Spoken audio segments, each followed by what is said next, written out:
Hello दोस्तों, जय श्री कृष्णा। तो कैसे हैं आप सब दोस्तों। गर्भावस्था एक स्त्री के जीवन का सबसे सुंदर पल होता है। ग्रंथों के अनुसार एक माँ अपने बच्चे के भविष्य का निर्माण अपने गर्भ में ही कर देती है।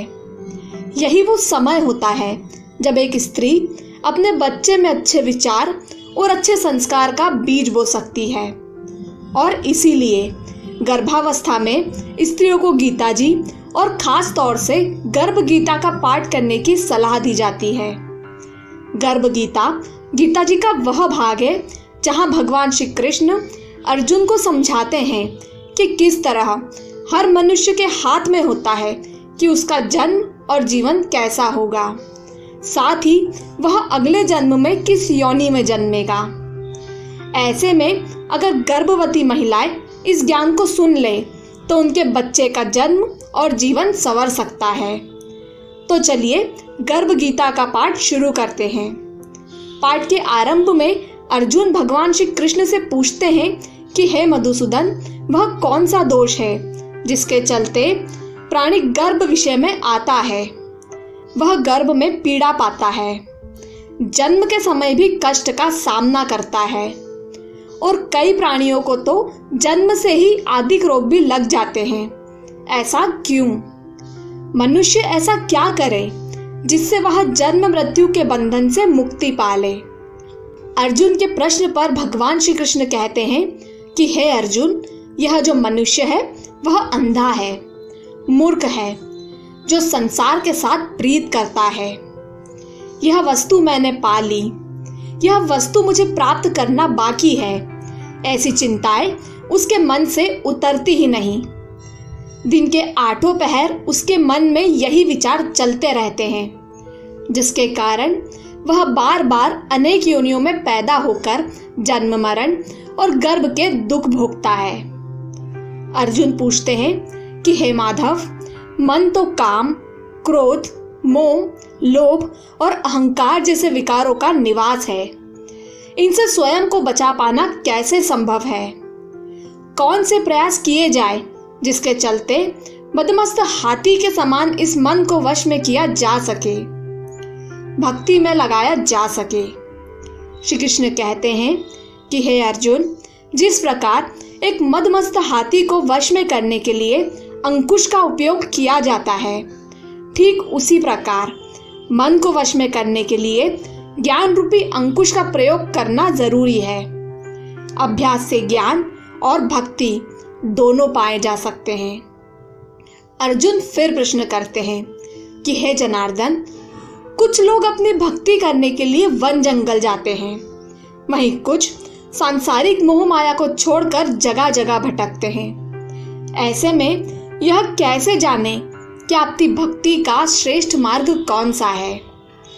श्री कृष्ण उत्तर देते हैं कि हे अर्जुन, चाहे वनों में बसने वाले हों या सिर पर जटा धारण करने वाले, शरीर पर भस्म रमाने वाले हों या दर दर भटकने वाले, मेरे दर्शन केवल वही पाते हैं जिनके मन में प्रेम और शुद्ध भक्ति हो। अहंकार से भरा मनुष्य चाहे किसी भी रूप में मेरी भक्ति करे, उसे मेरे दर्शन प्राप्त नहीं होते।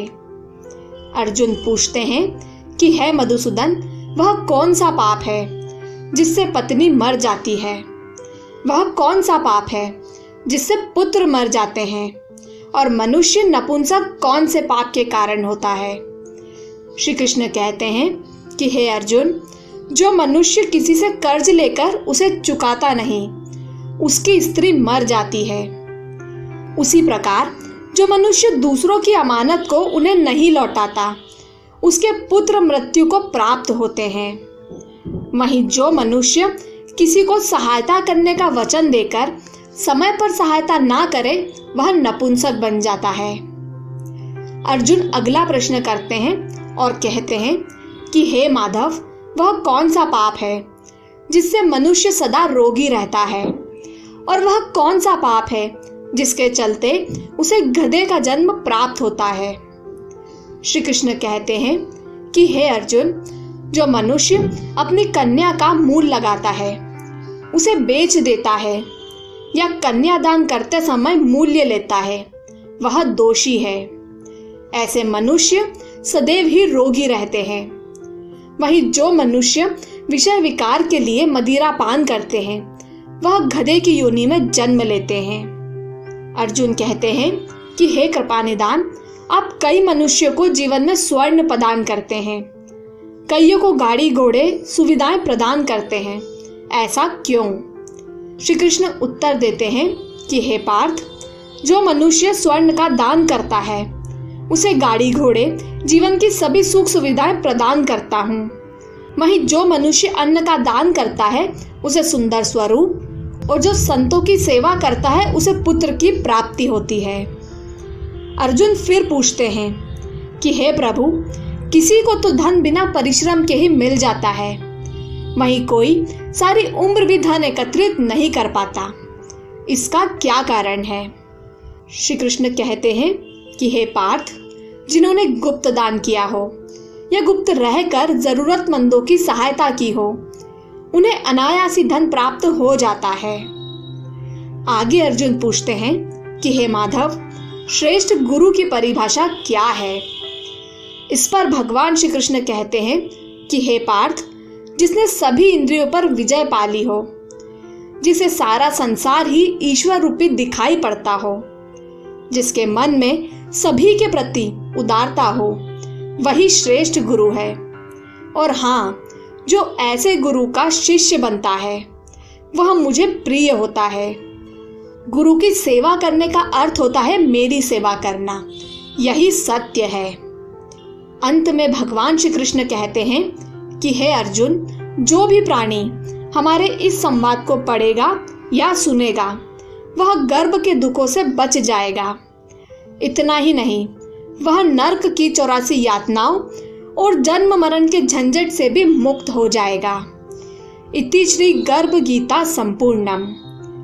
तो दोस्तों, यह था गर्भ गीता का संपूर्ण पाठ, जिसे गर्भवती महिलाओं को पढ़ना या सुनना चाहिए। हम उम्मीद करते हैं आज की यह रोचक जानकारी आपको पसंद आई होगी। धर्म और ग्रंथों की ऐसी ही बातें जानते रहने के लिए हमारे साथ जुड़े रहें।